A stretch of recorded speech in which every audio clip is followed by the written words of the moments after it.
Your sex life is evolutionary. I don't care how old you are.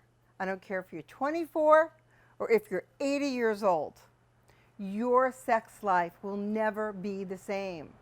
It's a constantly changing evolutionary cycle. Are you feeling like you've hit a plateau? Are you feeling like there's nothing left to learn? Are you feeling all dried up? Are you feeling confused? Are you feeling like, well, I don't have a partner, and so why would this be good for me? Are you feeling like, I've got a partner, but all he does is sit on the couch? What am I going to do with this erotic energy if I wake it up? Don't worry. I've got answers for you.